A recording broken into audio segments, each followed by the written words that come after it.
সকলকে জয় যিশু। আজকের টপিক হলো কেন পরমেশ্বর কয়িনের উপহার গ্রহণ করেননি। প্রথমে বাক্যটি পড়ব, তারপর বলবো। বাক্যটি হলো আদি পুস্তক 4 অধ্যায় 3 নম্বর বাক্য। দেখুন বাক্যে কি বলছি। ফসল কাটার সময় প্রভুর জন্যে কয়িন কিছু উপহার নিয়ে এলো। মনে রাখবেন, প্রথমে কয়িন উপহার নিয়ে এসেছিল। 4 নম্বর বাক্যে দেখুন কি বলছে। আর হেবল প্রভুর জন্য তার মেষপালক থেকে বাছাই করা সেরা মেষগুলোর সেরা অংশ নিয়ে এলো। প্রভু হেবল ও তার উপহার গ্রহণ করলেন, কিন্তু প্রভু কয়িন ও তার উপহার প্রত্যাখ্যান করলেন। কি বলছে? কিন্তু প্রভু 5 নম্বর বাক্যে বলছে যে কিন্তু প্রভু কয়িন ও তার উপহার প্রত্যাখ্যান করলেন। এতে কয়িনের ভীষণ রাগ হলো এবং দুঃখ হলো। এ স্বাভাবিক, যদি একজনের উপহার স্বীকার করে আর একজনের স্বীকার না করে তো রাগ হওয়াটা স্বাভাবিক। যদি দৌড় প্রতিযোগিতায় একজন জিতবে অন্যজন হারবে তো স্বাভাবিক ওর তো রাগ হবেই। যদি দুজন দাঁড়িয়ে আছে, একজনকে উপহার দেওয়া হলো আর অন্যজনকে দেওয়া হলো না তো স্বাভাবিকই ওর রাগ হবেই। কিন্তু এসব কথা, একে বলে না বাচ্চার মতো কথা, আমি করব না। আর এখানে যে টপিকই আনবো না, কিন্তু এই 3 নম্বর বাক্য আমি আবারও পড়ছি। দেখুন কি বলছি। তা কি আপনাদের মাথাতে ভালোভাবে ঢুকে আর এর সঠিক জবাব দিতে পারি, তা পবিত্র আত্মার আগুয়াইতে। দেখুন বাক্যে কি বলছে। ফসল কাটার সময় প্রভুর জন্যে কয়িন কিছু উপহার নিয়ে এলো। কয়িন ক্ষেতে যা ফলিয়েছিল তার থেকে কিছু ফসল নিয়ে এলো। আর হেবল প্রভুর জন্য তার মেষপালক থেকে বাছাই করা সেরা মেষগুলোর সেরা অংশ নিয়ে এলো। প্রভু হেবল ও তার উপহার স্বীকার করলেন, কিন্তু কয়িন ও তার উপহার প্রত্যাখ্যান করলেন। এতে কয়িনের ভীষণ রাগ এবং দুঃখ হলো। আপনাদেরকে এক প্রশ্ন সবসময় জিজ্ঞাসা করে থাকি, আজকেও একটি প্রশ্ন হলো, পরমেশ্বর এই দুজনের উপহার কেন স্বীকার করেননি? কিন্তু সমস্যা এখানে উদাহরণের না, তাহলে প্রশ্ন ওঠে যে উপহারের না, কিন্তু সমস্যা এখানে উপহার। তাহলে প্রশ্ন ওঠে যে তবে কিসের? প্রায় দেখা গেছে লোকের ফোকাস উপহারের দিকে, কিন্তু এখানে সমস্যা উপহারের না। আপনারা প্রচার করছেন যে জমিন থেকে উগেছে বলে এজন্য পরমেশ্বর স্বীকার করেনি। যে কয়িন যে ফসল নিয়ে এসেছিল ও জমিন থেকে উগেছে, তাই পরমেশ্বর স্বীকার করেনি। ও কম করে দিয়েছে বলে এর জন্য স্বীকার করেনি। আমি আবারও বলছি, কনসেপ্ট এখানে উপহারের না। এখানে কনসেপ্ট উপহারের না, অফারিং এর না। কনসেপ্ট এখানে কি দিচ্ছেন যে ও না জমিন থেকে উগেছে, কেননা জমিন শ্রাপিত ছিল। ও না লজিক লাগাতে পারেন, এও লজিক লাগাতে পারেন, কোনো সমস্যা নেই, এ তো আপনার নিজেদের মর্জি। কিন্তু বাক্যকে বড় ধ্যান দিয়ে দেখুন, বাক্যতেই জবাব রয়েছে। আপনারা ধ্যান দিয়ে শুনুন। তখন যহোবা হেবল ও তার উপহার গ্রহণ করলেন, কিন্তু কয়িন ও তার উপহার গ্রহণ করলেন না। এখানে দুজনের কথা রয়েছে, হেবল ও তার উপহার, আর 2 নম্বর হচ্ছে কয়িন ও তার উপহার। তো পরমেশ্বরের এখানে উপহারের চিন্তা ছিল না, এখানে চিন্তা ছিল উপহার নিয়ে আসা ব্যক্তিকে। আমি আবারও বাক্যটি পড়ছি, ধ্যান দিয়ে শুনুন। হেবল প্রভুর জন্য তার মেষপালক থেকে বাছাই করা সেরা মেষগুলোর সেরা অংশ নিয়ে এলো। আর প্রভু হেবল ও তার উপহার, কি বলছে, হেবল ও তার উপহার গ্রহণ করলেন, কিন্তু প্রভু কয়িন ও তার উপহার প্রত্যাখ্যান করলেন। এখানে জোর কিসের ওপর? উপহারের ওপর নাকি উপহার নিয়ে আসা ব্যক্তির ওপর? কথা হচ্ছে এখানে দুটো লাইন, প্রথম হলো গডলি লাইন আর দ্বিতীয়ত হলো আনগডলি লাইন। এক হলো ধার্মিক লাইন আর দুই হচ্ছে আধার্মিক লাইন। এক বাক্যের দ্বারা বুঝতে পারি। বাক্যটি হলো প্রথম যোহন 3 অধ্যায় 12 নম্বর বাক্য, তোমরা কেইনের মতো হইও না। কি বলছে? যে তোমরা কেইনের মতো হইও না। কেইন দিয়াবলের ছিল এবং তার ভাই হেবলকে হত্যা করেছিল।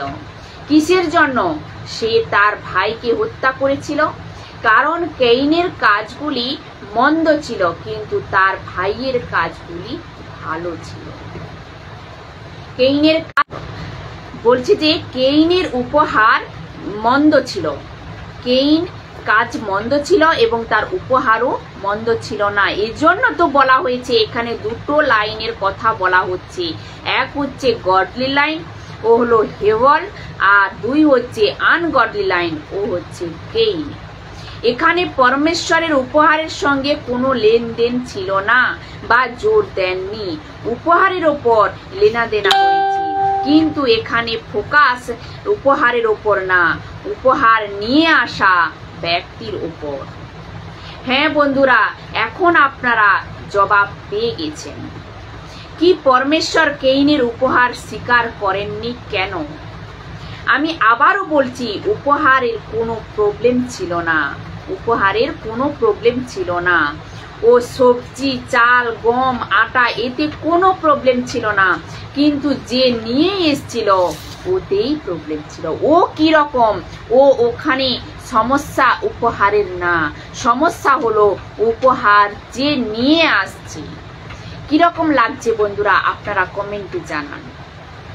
কিছু লোক কমেন্ট করছে আর ও আপনারা লাইনে রয়েছেন, যে লাইনে রয়েছেন লাইক করছেন হার্টবালা, ওকে চালিয়ে রাখুন, ওকে জারি রাখুন। তা আজও আপনারা কি দেন?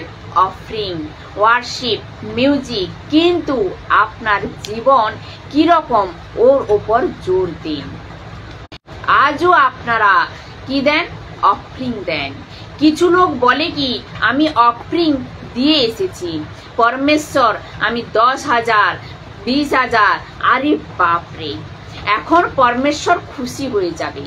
আমি পাস্টারকে বহুতই বড় একটা প্যাকেট, মোটা করে একটা প্যাকেট দিয়ে এসেছি, এখন তো আমার প্রার্থনা শুনে নেবেন প্রভু। কিছু লোক বলে কি আমি পাস্টারকে গাড়ি দিয়েছি, আমার বিজনেস শুরু হয়ে যাবে, আমি পাস্টারকে ঘর ওর নামে করে দিয়েছি, ঘর ওর নামে করে দিয়েছি, এখন আমার কাজ হয়ে যাবে।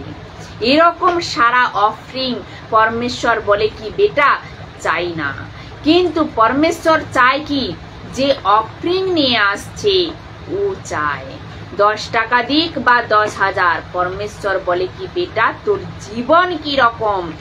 এক এক্সাম্পল আপনাদেরকে দিচ্ছি, মনে আসছে কিন্তু ওর রেফারেন্স মনে নেই। যে এক্সাম্পলটি হলো পরমেশ্বরের মন্দিরে 2 প্রকারের লোককে দান দেওয়া হয়েছিল, এক ছিল ধনবান আর এক ছিল বিধবা। যিশু মাসিহ কার প্রশংসা করেছিল বলুন আপনারা? যিশু মাসিহ প্রশংসা করেছিল কার আপনারা বলুন? ধনবান যে বহুতই পয়সা দিয়েছিল না, যে বিধবা যার কাছে অল্প কিছু পয়সা দিয়েছিল? আপনারাই বলুন। অফকোর্স বিধবা। কেন না ধনবান ওর জীবন বা ওর কাছে পয়সা বহুত ছিল, যাকে বলে ওর কনটেক্সটে বহুত ছিল, কিন্তু কন্টেন্ট ভালো ছিল না। আর বিধবার কোয়ান্টিটি এইটুকুনি ছিল, কিন্তু ওর কন্টেন্ট ভালো ছিল। আপনারা বুঝতে পারছেন তো? ঠিক তেমনি আজ আপনারা অফরিং নিয়ে আসছেন, ঠিক তেমনি আজ আপনারা অফরিং নিয়ে আসছেন। এরপর আসবো ওয়ার্শিপ। কিছু লোকের ফোকাস শুধু ওয়ার্শিপের উপর, বলে কি প্রভু আমি হাইটেক্স সাউন্ড লাগিয়ে আপনার ওয়ার্শিপ করব, আমি উঁচু পিচে আপনার ওয়ার্শিপ করব।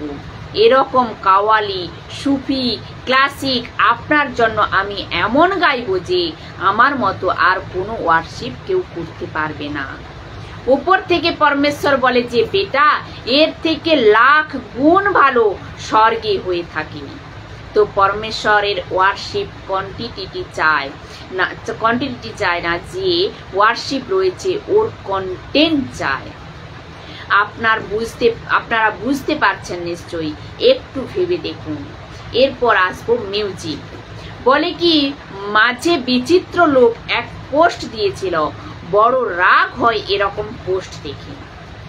বলে কি, I have one two worship, I have one to play music.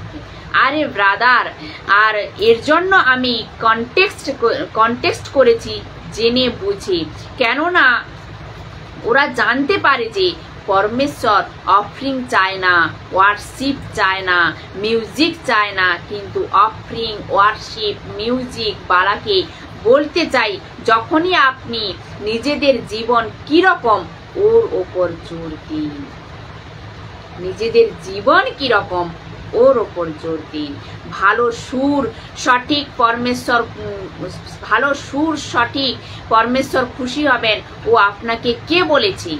যারা গ্রামের মধ্যে রয়েছে, যারা গান গাইতে পারে না, এমনকি সুর তালও জানে না, আপনার থেকে ভালো পরমেশ্বরকে প্লিজ করছে, আর বা পরমেশ্বরের কাজ করছে। আর এই ইতিহাসে রেকর্ড রয়েছে। মিউজিক পরে এসেছে, ওয়ার্শিপ প্রথমে এসেছে। মিউজিক পরে এসেছে, আপনাদের গিটার পরে এসেছে, ড্রাম সেট পরে এসেছে, কিন্তু ওয়ার্শিপ প্রথম থেকে আছে। যতজন ওয়ার্শিপ করে পরমেশ্বর, ও যে কোনো ব্যক্তি যেভাবে করুন না কেন, ও অর্পণ চড়িয়ে করুক, গেয়ে করুক, যেরকম ভাবে করুক না কেন, এসব মিউজিক ছিল না তখন, আজ এসেছে এ নাটকবাজি।